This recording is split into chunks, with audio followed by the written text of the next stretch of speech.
I just returned from a lovely experience at Goa's largest spring called the TALLULAH Spring, crawling in the channels and the wild vegetation. We cannot speak about Goa without talking about its connection to climate, and of course without talking about its pristine landscapes. I still walk these landscapes. These are the landscapes of my childhood, whether it is the Zuari Bay, where you get the mother of pearl shell which you see in Goan windows, or it is the salt pans across Patong, Kurta and Nehru, or of course the fishermen bringing sea catch with a large net, or the khazans in Goa.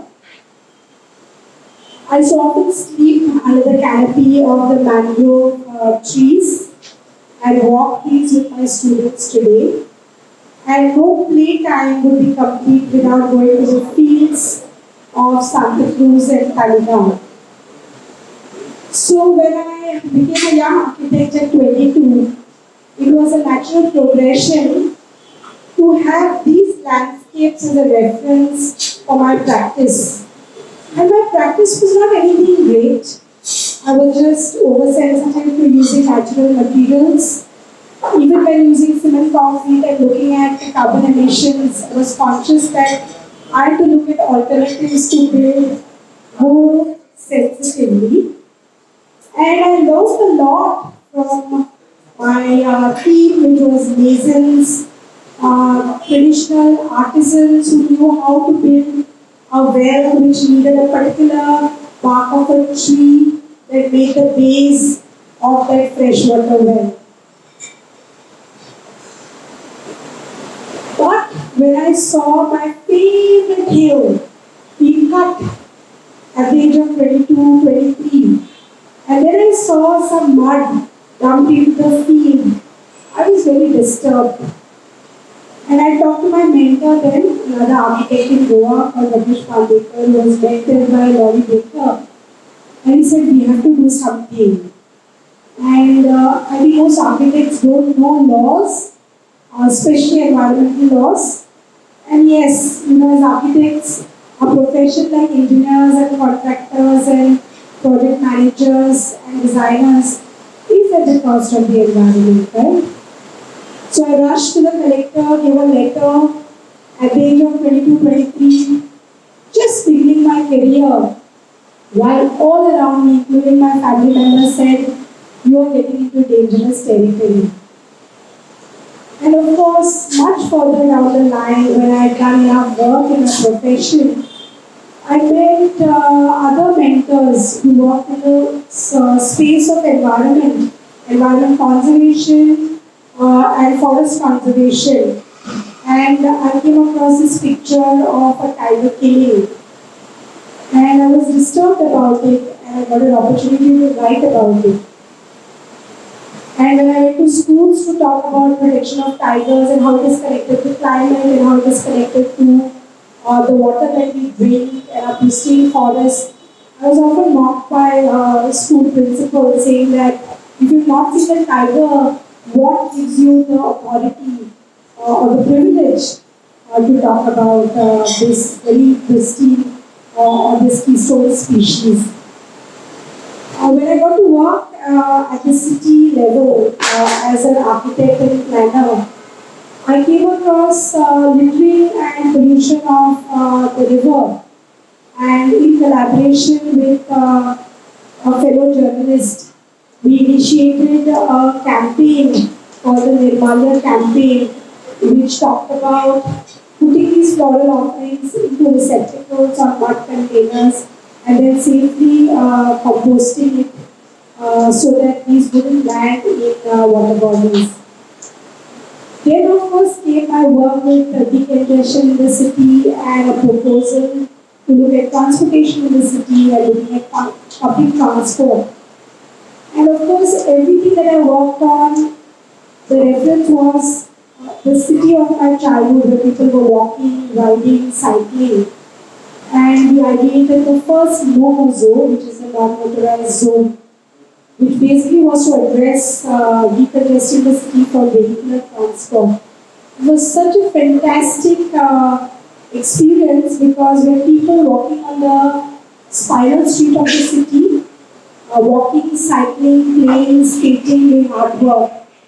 And they had to face a lot of challenges because there were people in the government, people in the local body who were mindful of the businesses that would be affected. And we went on for about nearly a year. And all that we did, of course, was monitoring and managing traffic so that the citizens could have a great time. Today, Nomozo finds its place in Goa, many places in Goa, where people are able to celebrate decongestion of their neighborhoods. Then came a call for open defecation all across the country. And as an architect, I felt troubled that there were many villages in Goa that also had people which didn't have access to safe toilet spaces. There were villages with a population of 5,000 people, but they were supposed to share 2 toilets provided by the government. So that led on to look at dry toilets and how this could mitigate pollution. So we came up with pilots that had zero pollution systems set up. We had a group of interns who worked on portable boxes that we would keep in a space like this also, which were called box loos. We basically worked on composting waste. Further down the line, as an architect, I felt, okay, I'm doing enough, but I often took inspiration on the way animals behave in nature. And right from when I was a child, waiting at the bus stop near my grandparents' place, looking at the first image that you see, it's a bagworm.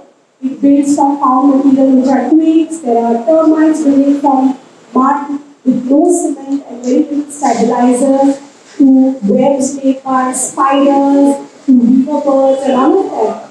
And I looked at Goa and the impact of quarrying for laterite stone, sand quarrying, which is becoming a big problem today, with more and more areas being washed out and this material taken to build large infrastructure projects and the environmental degradation that it is causing. And that led me to look at mud as a simple material, but the most sustainable material. It is everywhere, and all you need to do is complement it with a few additives to make it workable. So even if you have sandy material, you can build, and you can build really economically. So I've been teaching this to students and children. And of course, during the pandemic, there came a whole series of issues affecting Goa's environment with infrastructure projects. In my village of TALLULAH, there was land filling for public building. So we rose up in arms and started something called the farmers' protest. We went to Shamgar and areas where the railway was being widened. It was such a celebratory feeling to be singing patriotic songs, lighting candles, talking about preservation of Goa, preservation of people's homes and land. And of course, it was at a risk because there was a cavalcade of police, a posse of police often waiting to nab us. And one of the most memorable instances was celebrating Liberation Day at the Patrick Church. We had many citizens congregated and police nabbed everybody. We talked about these police atrocities where people were pulled, youngsters were pulled, put in buses and taken to the police station, cases were filed. And if in the backdrop, of course, there were huge amount of cutting of trees that we witnessed in Wildlife Forest.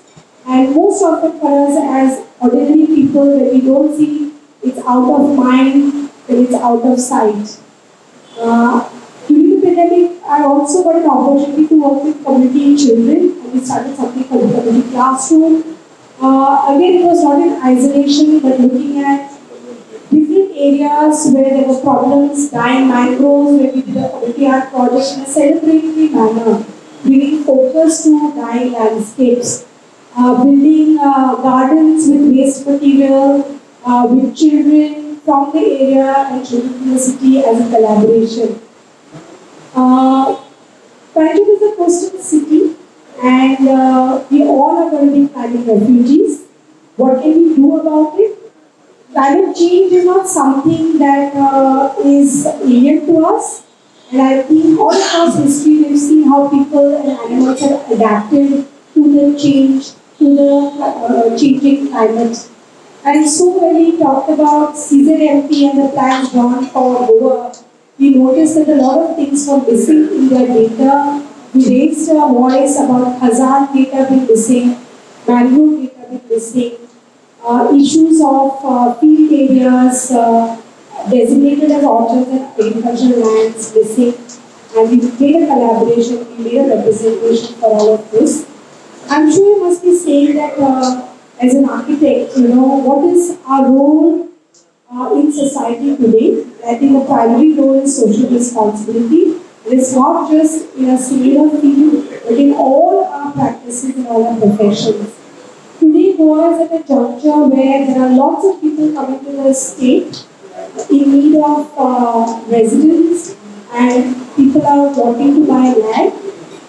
And the whole concept of large mansions is something that is scary, and therefore there is a new concept called tiny homes, which is popular all across the world. So we're working on this concept called tiny homes to make it popular, and how really small spaces can be built very economically, which can make you happy. The Earth House was an initiative that we did at an art center called Sunapra. We taught children to experience the pure joys of building with waste material. The work continues in advocacy with climate change. We teach children to build emergency pontoon devices that can float on water. We talk about the water crisis and the connection to climate, and talk to people about not building swimming pools, but going in the open environs and the open water bodies of Goa. I invite you to join me as we experience a better part of Goa so that we can take ownership and bring about the change. Thank you.